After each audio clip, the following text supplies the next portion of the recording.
আল্লাহ কেন আমাদের এই কষ্টকর দুনিয়া সৃষ্টি করেছেন? তিনি তো সব জানেন, আগে থেকেই জানতেন এই দুনিয়া কঠিন, আর অধিকাংশ মানুষ জাহান্নামে যাবে, অধিকাংশ তাকে বিশ্বাস করবে না, অধিকাংশ পাপ করবে। তা জেনেও আল্লাহ কেন বানাইলেন? অনেকে চিন্তার স্বাধীনতার কথা বলেন যে আল্লাহ স্বাধীনতা দিয়ে পাঠাইছেন, তাই পাপ করলে দোষ মানুষেরই। কিন্তু আল্লাহ তো এটাও জানতেন যে স্বাধীন হলেও অধিকাংশ মানুষ পাপই করবে। তাহলে কি বলা যায় আল্লাহ জাহান্নামে যাওয়ার জন্যই আমাদের বানাইছেন? এটা কি জুলুম না? ভাই আহমদ মুসা, এই প্রশ্নটি আপনার মতো আরও হয়তো অনেকের। আমরা এই প্রশ্নের উত্তরে অনেক দীর্ঘ আলোচনা করতে পারলে ভালো হতো, কিন্তু আমাদের হাতে সেই সময় নেই। আমি খুব সংক্ষিপ্তভাবে বলার চেষ্টা করি। প্রথমত, আল্লাহ সংক্রান্ত যত প্রশ্ন আছে আমাদের, এই বেশিরভাগ প্রশ্নের গোড়ায় একটা বড় ধরনের গলদ আছে। সে গলদটা হলো, আমরা আল্লাহকে আমাদের মতো ধরে নিয়ে প্রশ্ন করি। অর্থাৎ আমি আপনি সাধারণ মানুষ সৃষ্টি, আমাদের যে সীমাবদ্ধতা আছে, আমাদের যে জায়গাটা আছে, আল্লাহ রাব্বুল আলামিনকে সেই জায়গায় বিবেচনা করে আমরা প্রশ্ন করি। এটা হলো প্রশ্নের গোড়ায় গলদ। যেমন কেউ যখন প্রশ্ন করে যে আচ্ছা, আমাদেরকে আল্লাহ সৃষ্টি করেছেন, তাহলে আল্লাহকে কে সৃষ্টি করেছেন? নাউজুবিল্লাহ। এরকম প্রশ্ন অনেকে করেন। এই প্রশ্নটার অন্তঃসার শূন্য এবং গোড়ায় গলদ। কারণ আপনি নিজে সৃষ্টি, আপনি জানেন যে কোনো ক্রিয়া ছাড়া কোনো কর্ম হতে পারে না। সেজন্য আপনি নিজে সৃষ্টি হয়েছেন, আপনার স্রষ্টার সন্ধান করছেন যে আমি সৃষ্টি যেহেতু হয়েছে, আমার স্রষ্টা নিশ্চয়ই আছে। ভালো কথা। এখন আল্লাহকেও আপনি আপনার মতো করে ভাবছেন যে তাহলে তারও স্রষ্টা দরকার। তারও যদি স্রষ্টা থাকে তাহলে তিনি স্রষ্টা হলেন কিভাবে? আল্লাহর যদি আবার স্রষ্টা বিবেচনা করা যায়, চিন্তা করা যায়, কল্পনা করা যায়, তাহলে তিনি স্রষ্টা হলেন কোত্থেকে? তাহলে তিনিও তো আমার মতো সৃষ্টি হয়ে গেলেন, যে তারও আরেকজন যদি স্রষ্টা থাকে। আল্লাহর কোনো স্রষ্টা থাকবে না, তিনি নিজেই স্বয়ং সম্পূর্ণ। এটা তো অবশ্যম্ভাবী, কারণ সৃষ্টি জগতের আমরা সবাই যখন সৃষ্টি, তাই সকল সৃষ্টির তো স্রষ্টা দরকার। তো স্রষ্টার যদি আবার মনে করেন যে তার আবার সৃষ্টিকর্তাকে, তাহলে সেক্ষেত্রে তিনি স্রষ্টা হলেন কই? তাকে তো আপনি আপনার মতো করে ভাবছেন। তো এইরকম গোড়ায় কিছু গলদ থাকে। এই প্রশ্নের উত্তরে আমি বলি, কোরআনে কারিমে আল্লাহ তাআলা বলেছেন, লা ইউসআলু আম্মা ইয়াফআল ওয়া হুম ইউসআলুন। মহান আল্লাহ তাআলা তার নিজের সত্তা সম্পর্কে বলছেন, তিনি যা কিছু করেন তার এই সমস্ত কাজের জন্য কারোর কাছে তিনি জবাবদিহি করতে বাধ্য নন। কারণ তিনি তো মহান সৃষ্টিকর্তা, তার তো কোনো স্রষ্টা নেই, তার উপরে কেউ নেই, তিনি কার কাছে জবাবদিহি করবেন? তার কোনো কাজের জন্য তিনি কারোর কাছে জবাবদিহি করেন না, কিন্তু সবাইকে তার কাছে জবাবদিহি করতে হয়। এখন আপনি যদি আল্লাহর কাছে কোনো বিষয়ে প্রশ্ন রাখেন, আল্লাহর ব্যাপারে আপনার যদি প্রশ্ন জাগে, তাহলে তার মানে আপনি আল্লাহকে জবাবদিহিতার আওতায় আনতে চাচ্ছেন। মহান সৃষ্টিকর্তা যিনি সকল কিছুর সৃষ্টিকর্তা, তাকেও যদি আপনি জবাবদিহিতার আওতায় আনতে চান, তাহলে তিনি মহান সৃষ্টিকর্তা হলেন কিভাবে সম্ভব? এবার আসা যাক, প্রশ্নে আপনি লিখেছেন যে বেশিরভাগ মানুষ জাহান্নামে যাবে, আল্লাহ জানেন, তাহলে আর দরকার ছিল কি তৈরি করা? এখন এখানে রুটিন দায়িত্বপ্রাপ্ত উপাচার্য মহোদয় আছেন। যদি বলা হয় কোনো শিক্ষা প্রতিষ্ঠানের প্রধানকে যে স্যার, আপনি জানতেন আমরা বেশিরভাগ ছাত্র পরীক্ষা ভালো করব না, আমরা আন্দোলন সংগ্রাম নিয়ে ব্যস্ত ছিলাম, পরীক্ষাটা ভালো হবে না, আপনি জানতেন স্যার, তারপর আপনি পরীক্ষাটা কেন দিলেন বলেন? কোন কথার উপরে ঠিক? পরীক্ষা দেওয়া হয়েছে কেন এই জন্য?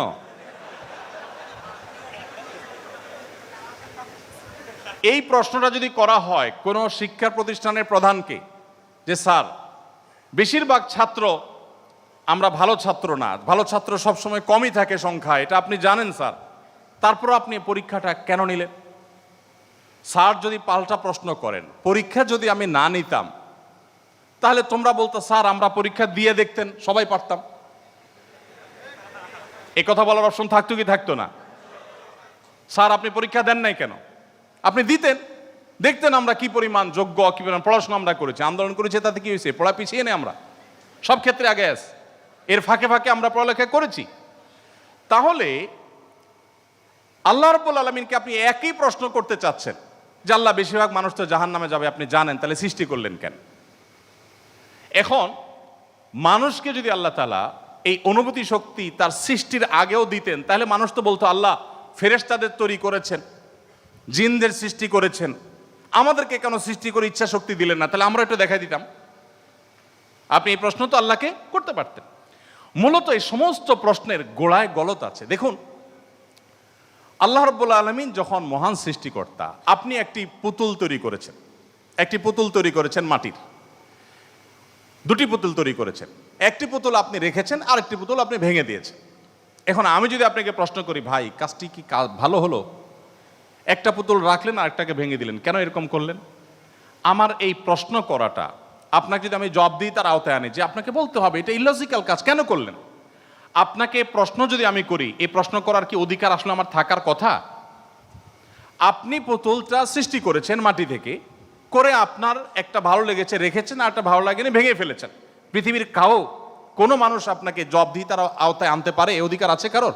থাকার কথা না। এটা একান্ত আপনার ব্যাপার। আল্লাহ রাব্বুল আলামিন যখন কিছু মানুষকে জান্নাতে দিবেন, কিছু মানুষকে জাহান্নামে দিবেন, জাহান্নামীদের সংখ্যা অনেক বেশি হবে, এই সংবাদ জানার পর আমার মধ্যে তো এই তাড়া কাজ করার কথা, যদি আমাকে জাহান্নামে যেতে হয় তাহলে আমার পরিণতি কি হবে? তাহলে আমি কিভাবে বাঁচতে পারি, কিভাবে রক্ষা পেতে পারি, কিভাবে আমি আল্লাহর কাছে আর্গুমেন্ট করতে পারি, কিভাবে প্রার্থনা করতে পারি, কিভাবে নিজেকে আমি সে শুদ্ধতার পথে রাখতে পারি? আমার তো সেই প্রচেষ্টা থাকবে। সেটা না করে আমি আল্লাহকে প্রশ্ন করছি, আল্লাহ কেন দিবেন জাহান্নামে, বলেন আগে। ব্যাপারটা কেমন হলো? আসলে আল্লাহ সম্পর্কে ধারণা না থাকার কারণে, বা আমাদের মতো করে আল্লাহকে ভাবনা চিন্তা করার কারণে, কল্পনা করার কারণে এই ধরনের প্রশ্ন আমাদের মনে আসে।